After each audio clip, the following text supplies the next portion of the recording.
So we're here at the top of page 54 of In Quest of Truth by Irene Conybeare. I'll just read the last paragraph we read last time. Everything settled down unexpectedly by my losing my psychic faculties as quickly as they had come. As a matter of fact, my father had warned my mother that if such work proved to be too much for my health, I should not be allowed to continue it.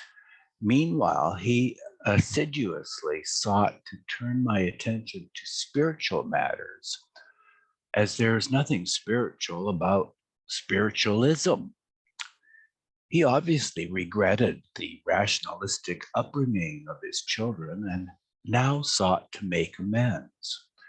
In that eventful year of 1936, one day my hand had written automatically under the guidance of my father, quote, "We want you to write a book on Christ's teachings in relation to modern thought, exclamation point," end quote.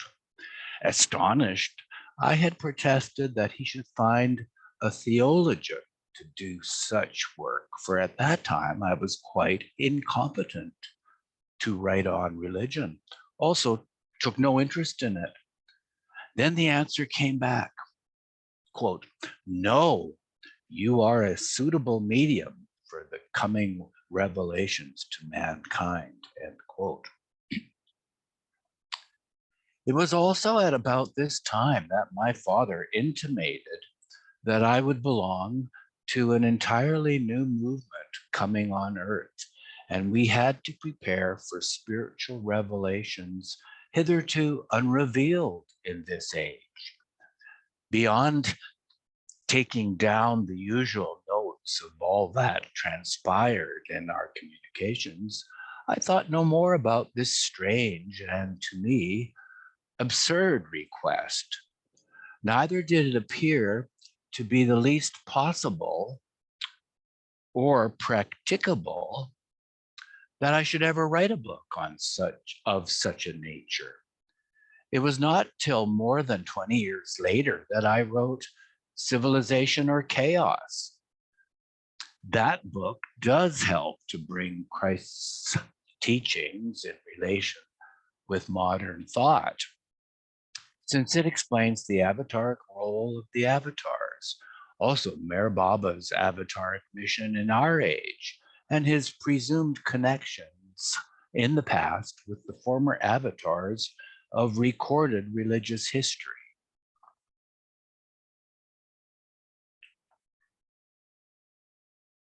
Chapter 3, Initiations. I must warn the reader not to expect some spectacular or grandiose revelations, otherwise he will be disappointed. I am only putting on record some little psychic and mystical adventures which should illustrate one of the ways we may go in search of truth. Then again, I must ask my reader not to attach any undue importance to these personal experiences, because it is not suggested that they are at all necessary for the great majority of those who are following the path. Also, really advanced souls probably do not need any such initiations. In my particular case, it was necessary for me to have some form of awakening. Otherwise, I would have gone no further in my search. It was one day in 1934 when the first initiation took place. I was walking along a quiet road in a suburb of London when suddenly a voice spoke right in my ear. It was loud and clear, and words were, quote, "This is not reality," end quote. Startled, I looked around, but there was nobody. Though momentarily disconcerted, I soon dismissed the incident as an hallucination. Not being versed in Eastern metaphysics and knowing nothing of Maya or the cosmic illusion, that is, the essential unreality of the universe, the purport of the message was lost. It was some years later that I was to discover that those words were a signpost along the way to inner development. Some weeks later, I was resting in my room, thinking of nothing in particular, when I became aware of a presence. It was divinity in essence, divine rays of love, a love we ordinary mortals know not on earth, were pouring down, enveloping, and caressing. Caught up in the rapture of a substance unknown, I wondered, had a corner of heaven been lifted? Was my father perhaps with me? Had he brought some angels with him? This was a glimpse of the divine love the saints know, so sorely needed by our poor, troubled earth. It was some years later that the significance of these two messages dawned on me. I was unaware at the time that Mayor Baba was in London, for in those days I knew him not, and it appears that I had passed the house of one of his disciples in which he was passing a few days. So this message was from him when I heard the voice speaking in my ear. It was during the early spring of 1936 that my attention turned to more important matters. I was staying in a quiet spot on the Mediterranean and was studying a book on Christian mysticism. This remarkable work, Man's Highest Purpose, by Karol Weinfurter of Prague, made a deep impression. As I had never read anything of this nature, the book opened up new avenues of thought. I had hardly finished the first chapter when I noticed a peculiar buzzing in the ears. I wondered vaguely if I should have to visit an ear specialist on my return to London. The buzzing continued intermittently, and by the time I had reached a subsequent chapter, I found a reference from The Serpent Power by Avalon, in parentheses, Sir John Woodroff, which the author had quoted. It seemed that this peculiar buzzing was known as the lute and the bees, or the purring of the cosmic motor. It referred to the awakening of the Kundalini and its ascent through the chakras. It is the awakening of certain senses at the entrance to the path, which leads to self-knowledge. For our lives are but the fleeting earth experiences of our soul on its journey through creation. So there comes a time when certain spiritual experiences may begin at the threshold of the path. This awakening is identified with the soul's faint recollections of its inherent divinity when it has reached the turning point of its homeward journey to the oversoul, from whence it originally sprang. There are, to begin with, three distinct initiations, which take the form of hearing, smelling, and seeing.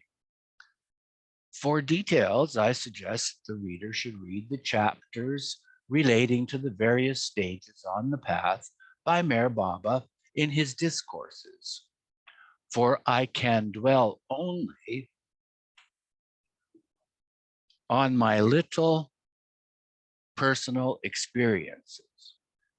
It should always be borne in mind that mystical or path experiences bear no relation whatever to the ordinary psychic manifestations of the semi-subtle spheres.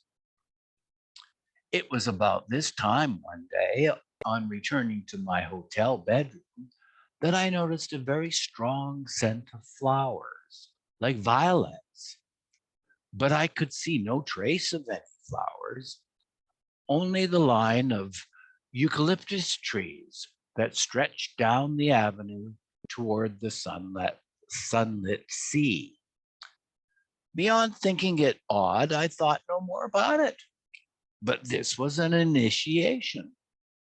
Later, I was staying in Geneva. I woke up in the middle of the night. The clock was striking 12.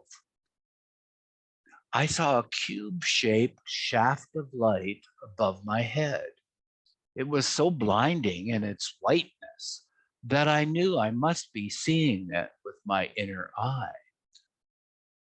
What does that mean? I asked, and a silent voice within answered, quote, "This is your passage from the material world to the spiritual world," end quote. This was the initiation of the white light. Meanwhile, some weeks later, I was finishing Weinfurter's book in a village high up in the Rhone Alps. In a certain chapter, it was said that we must meditate on the nature of the divinity. I had gone for a long walk up the mountainside, a winding path through tall pine trees, and was now at a height of some 9,000 feet. Perhaps for the first time, I was meditating. What was the nature of the divinity? How could I meditate on the divinity when I had never decided what the divinity was? What was God? They say, He is all around us. Here I had reached an open glade. The little village was far below. It looked like a collection of dolls' houses. For the first time in my life, I was thinking about God. Not having been brought up in any religious faith, I only felt a deep curiosity as to the meaning and purpose of life, and regarded the idea of God as too remote to think about. As I asked myself again, what is God? I noticed a peculiar stillness in the air. It seemed not a leaf stirred, not a flower nodded. As I stood and listened, a faint sound seemed to come from the far distance. It made me think of the faint piping of a flute. The pipes of Pan? Or was it the winding of a hunting horn? Could it be Krishna's flute? The music grew and swelled. The air was now vibrating with heavenly chords. The only music on earth that faintly resembled it was Wagner in his most ecstatic moments. Chords of celestial harmonies, an angelic orchestra, deep rolling notes of a cosmic organ, high wind instruments, tones of color and beauty unsurpassed by anything on earth. As the music soared, I stood, caught up in a mystic vortex of harmonies which did not belong to this world, in a bliss entrancing and divine. So this was the answer to the question, what is God? It was only later that I learned this was the well-known initiation of the music of the spheres. It was impossible to stay up in the mountains all night. I thought of the hullabaloo in the hotel when my absence was noted. I had to turn and retrace my steps down the mountainside. The sun was going down in a golden haze, and the music followed me, dying away gradually till all that was left of it was the faint fluting of Krishna's flute. Years afterwards, I read somewhere that Krishna's flute was symbolical of the irresistible urge and drawing power of the soul in quest of God. Pictures of Krishna in India nearly always show his flute. That night, in the quiet of my bedroom, thinking over this revelation of the Spirit, I remembered those words: "This is not reality," which had so startled me in London.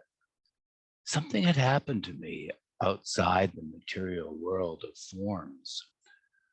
So this was the answer to my query, that God is harmony.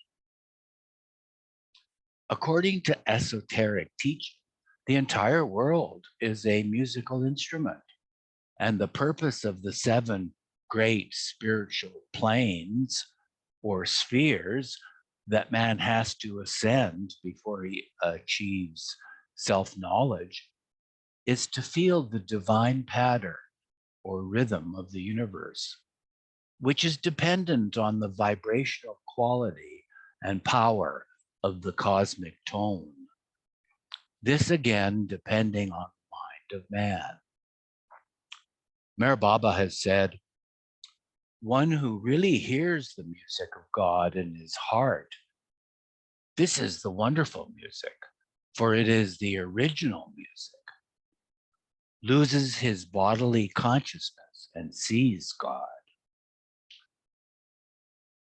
But my experience was only the merest glimpse, the beginning of a touch of cosmic consciousness. I will now make a digression. A friend once told me how, in a dream, she found herself to be a soul waiting to be born. She was nothing but a flame. Then she heard God speak and was in ecstasy with the strains of celestial music. According to esoteric tradition, the soul coming back for another earth life falls through the spheres to the accompaniment of the cosmic orchestra. This helps to illustrate the idea that God is vibrational energy, the harmony of divine love. Is the world not in need of harmony today? All the great religions have taught the essential unity of life, and that harmony between men spells harmony within the universe. Those who transgress the laws of harmony spell out their ultimate defeat. For as we transgress cosmic law, the balanced forces of nature break down and cosmic disasters ensue, as we see today. Unless we have a universal reconciliation amongst mankind, the whole structure and pattern of our present world will collapse. Is it any wonder that we need some form of divine intervention? Another divine manifestation on earth to readjust our values and standards for a better mode of life? Again, another month later, another experience took place. This time I had gone for a walk on the slopes behind Lausanne. It was eventide. The sun was beginning to go down over the lake of Geneva. The scene was hazy, like a Turner picture, indescribably beautiful. or I should say peaceful, indescribably peaceful. I noticed the sudden click, the buzzing had started. Some sort of depersonalization was again taking place. I heard the distant music, but it was different. Soon the whole sky seemed to be rocking. The impression was sinister and awe-inspiring, impossible to describe in words. I thought of the tramp of armed hosts. Did this mean another war was coming? There was a distinct menace in the air, a motif I could not understand, a thudding, rocking reverberation, ominous and sullen, with some meaning I could not fathom. I held my ground. What was this all about? What did it mean? What was the message? The air was full of sound, musically discordant, raging, menacing, and terrifying. The cosmic orchestra was angry, charged with doom. Uneasily I stood. The curious thudding motif was coming nearer and nearer, and louder and louder. I was frightened. The nearest resemblance that I could think of was the thudding of hooves of polo ponies. For had I not heard something like that when horses thundered down a wet polo field? Yes, it was unmistakably the thudding of horses' hooves on soft turf. There was no mistaking the pounding of the horses. I was to learn later that I had heard the well-known initiation of the centaur's hooves, otherwise called the revolt of the animal soul. As we know in Greek mythology, the centaur has the face of a man, and the human head stands for the divine soul and its ultimate perfection, while the body of the animal stands for man's lower nature. The struggle had begun. Now I was thoroughly mystified and confused, knowing that cosmic forces over which I had no control were being awakened. If matters continued like this, would I not be carried somewhere out of reach of my normal consciousness? I felt that this awakening must be stopped at all costs. I confided in our dear old friend, Dr. L.P. Jacks, former editor of the Hibbert Journal. But he seemed somewhat alarmed, so I felt it was useless to speak about such experiences. I thought of the psychiatrists and the mistakes they could make with their analysis of human conduct, based so often on ordinary psychological grounds. Although we know that analytical psychology hopes to explore the depths of man's soul, that hope can never be realized, for the ordinary psychologist has little insight into spiritual realities, and the present day materialistic trends do not help to fathom the secrets of the soul's expansion in human consciousness. So I determined to put an end to these awe-inspiring revelations, wonderful though they be. I had always led a normal life, and not even in psychic work had I ever allowed myself to lose control of my conscious faculties. Each time later, when the buzzing started, I refused to relax, to pay attention, actively interesting myself in something else, suppressing all further inclinations. But there was just one more experience which I will relate, so gentle that I accepted it. This time, I was sitting at home in London. The music had started, but it was so very soft and friendly that I allowed it to continue. The same gentle, familiar strains of the celestial spheres. Then suddenly they stopped. My mind had become a complete blank. It was, in fact, a void.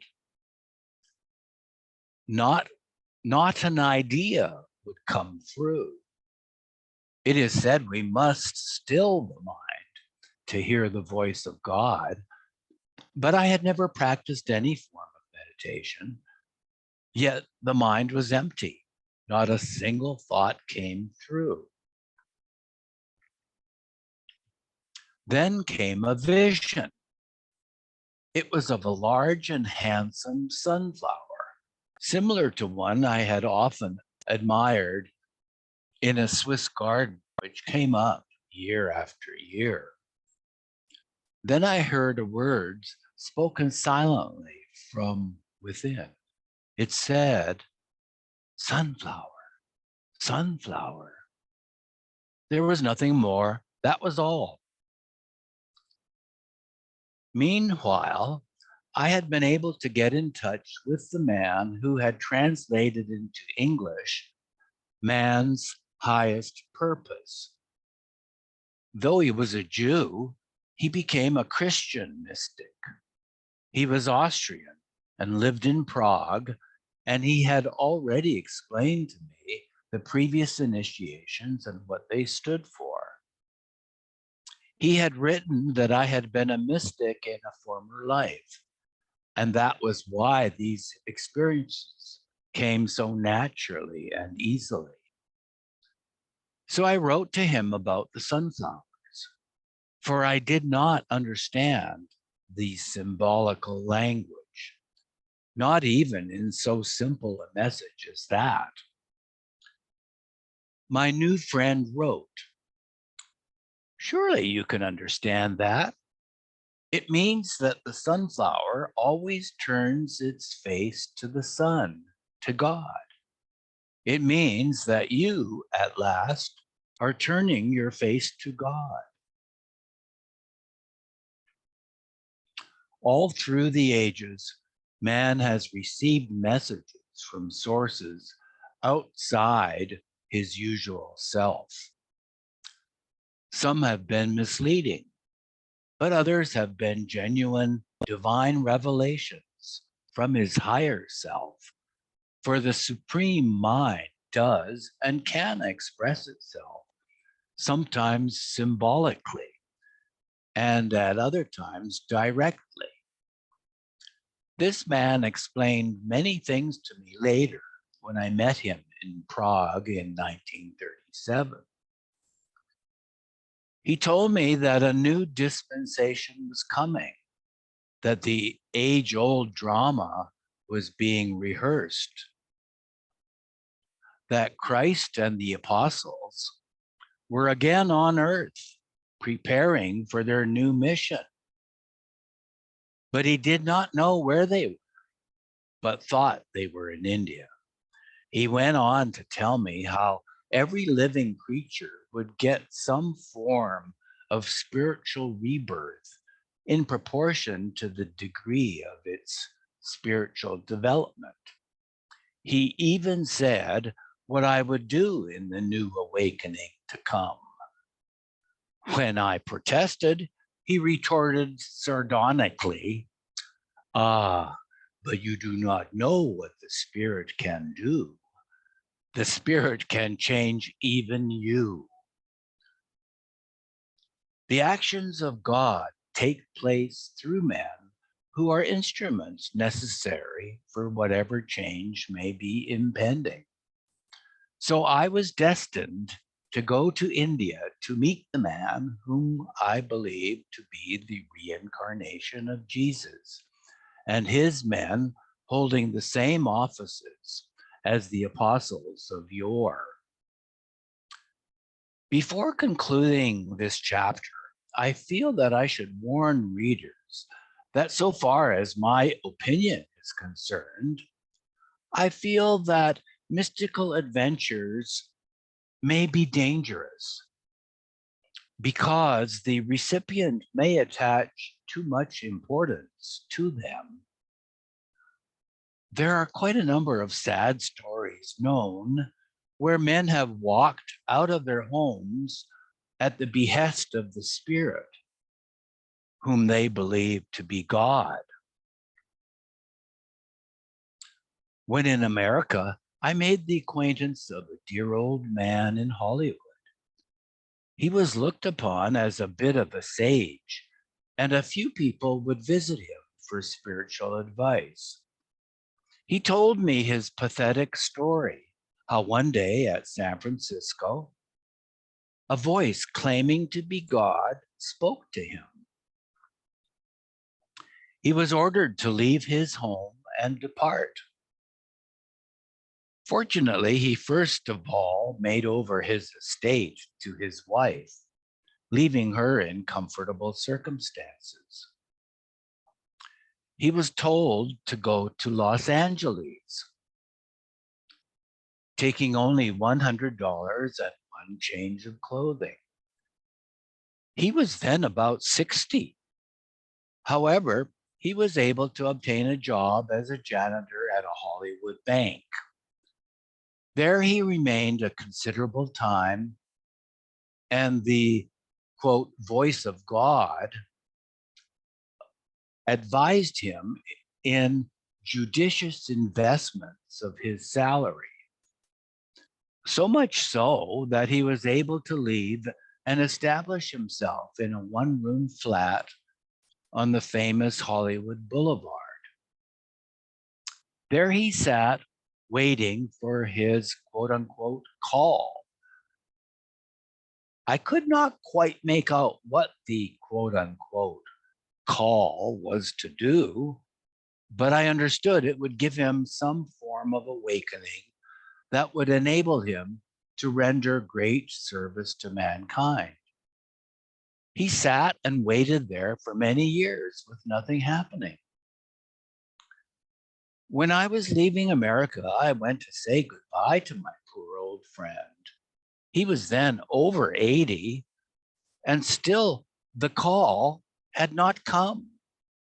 I found him very dejected and also disillusioned. He had grown tired of waiting. As he had heard nothing from his family for over 20 years, it was too late for him to try to go back to them. Such a sad case of self-deception.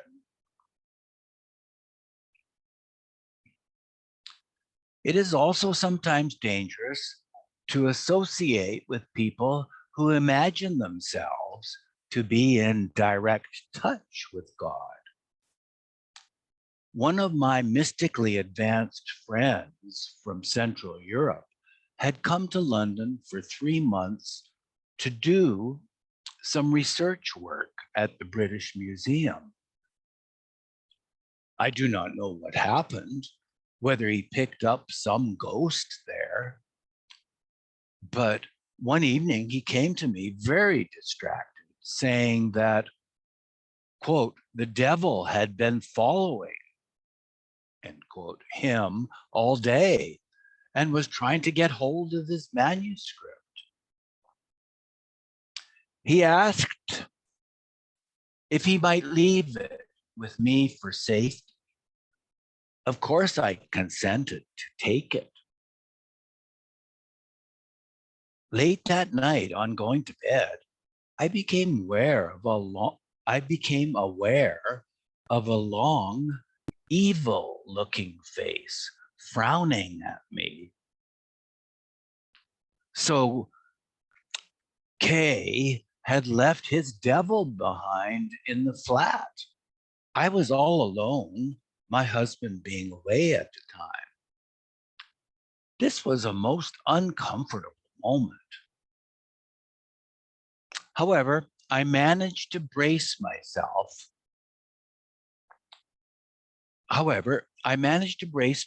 Up and spoke out loud and boldly. I do not believe in devils. I do not believe in devils. I also repeated the Lord's Prayer and went to bed with no disagreeable results. I have, in fact, had some really dangerous experiences, which I cannot go into here. And I have always been very thankful for my training in mediumistic work and psychic research, as I was enabled to take a more balanced viewpoint than the average person who has no knowledge of mediumistic techniques, so is more easily liable to be victimized by spirits masquerading as God. I think also I must have been very well protected by unseen guardians.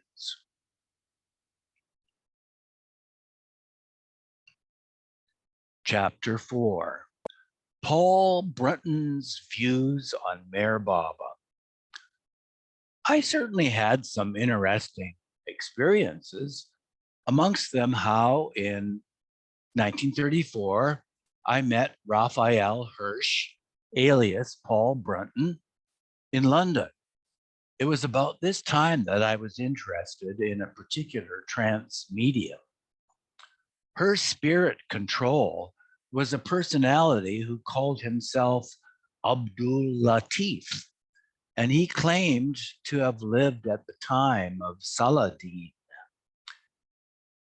He also was supposed to be Eileen Garrett's leading control and helped with the Duke experiments mentioned in the last chapter. At one particular seance, Abdul Latif had intrigued me by saying he wanted me to meet one Paul Brunt or Paul Brent. He could not quite get the name through his medium.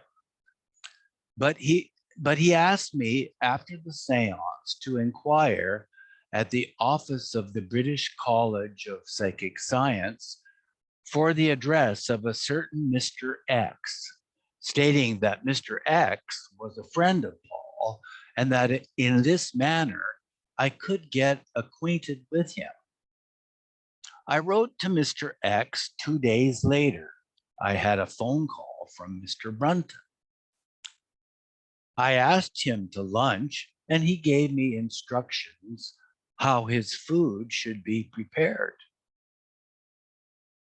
Never having heard of this man before, but being interested since Abdul Latif had declared that we should both be working in the future to bring East and West together, I amused myself by trying to get some information about him. My hand wrote automatically a penetrating analysis of this man's character. However, I found Mr. Brunton an agreeable little man of Jewish origin, though his speech was somewhat marred by a strong Cockney accent. After lunch, I showed him what I had written. He was most astonished and said it was absolutely true and asked me to do him the favor on no account to publish it. He was also surprised that I had not heard of him, nor of his book, A Search in Secret India, which had just been published and was attracting considerable attention in London at that time. This book enabled him to jump from the position of an ordinary journalist into a certain amount of fame. I remember he came to see me nearly every day for about 2 or 3 months shortly before leaving for India, as we were doing some experimental work together. I did not see him again till some 3 years later when we met at Prague. I expected that he, after sitting at the feet of the great saint Ramana Maharshi, might be able to teach me something of an illuminating nature. But he had nothing much to say, was worried about his health, and wondered if it was advisable to go to Carlsbad or to go straight to America to give some lectures. For America has ever been a mecca for lecturers who have to keep the pot boiling. Certainly, he has succeeded through a happy knack of stringing words together, which do not command deep thinking on the reading public, in making a fairly successful niche as a writer on Eastern metaphysics so far as the West is concerned. But in the East, such books have no real worth, for Mr. Brunton is but a novice in spiritual matters when it comes to the hidden knowledge pertaining to the ways of the secret hierarchy. This is obvious from his first book, which throughout displays little profundity or understanding of secret India. But it really is astonishing that after 2 short visits in 1933, he should have presumed to criticize and to analyze the character of Meher Baba. He thereby shows his profound ignorance of the dynamics of the path and the ways of the God-realized masters. Mr. Brunton did not know that such men with the highest spiritual status in the world cannot be judged by ordinary human standards, since the ways of the God-men are unfathomable. On page 32 of his book, he begins straight away to condemn a master whose divine nature he cannot comprehend, impudently writing, quote, "He is destined, had I known it, to flash like a meteorite across the western sky and to arouse the curiosity of millions of people in Europe and America. However, like a meteorite, he will fall ingloriously to earth," end quote. It is a very long time since Mr. Brunton made this absurd prophecy, and now Meher Baba is a star of the first magnitude, with no sign of falling.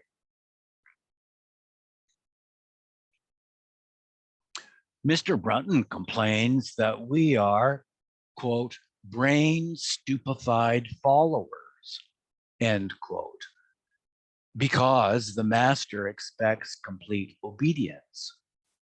He does not understand that no real master accepts a disciple except on such conditions.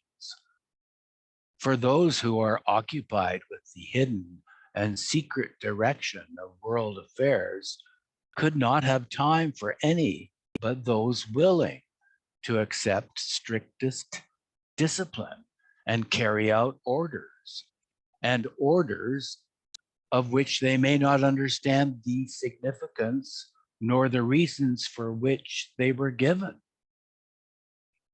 Mr. Brunton should read the words of Hafiz, a perfect master of his time.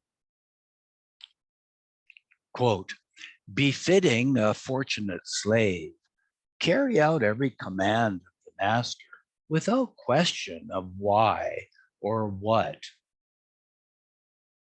About what you hear of the master, never say it is wrong, because, my dear, the fault lies in your own incapacity to understand him.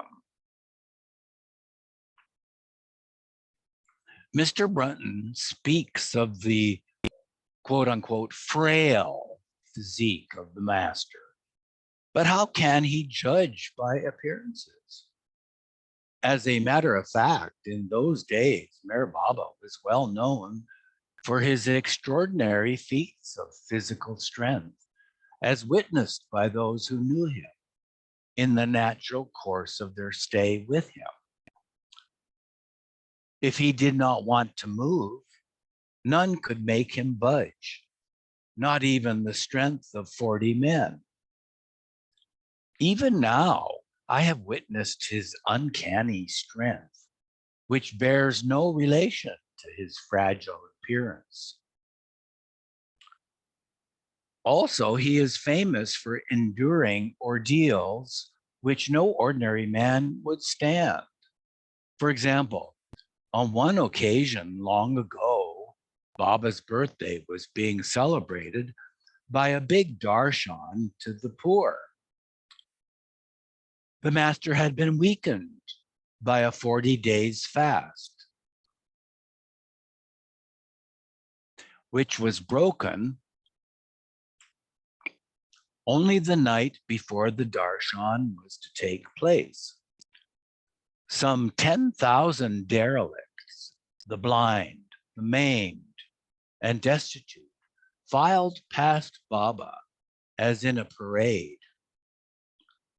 He stood all day long, bending to touch the feet of every individual beggar passing, giving him or her a packet of sweets and a bundle of clothing with his own hands.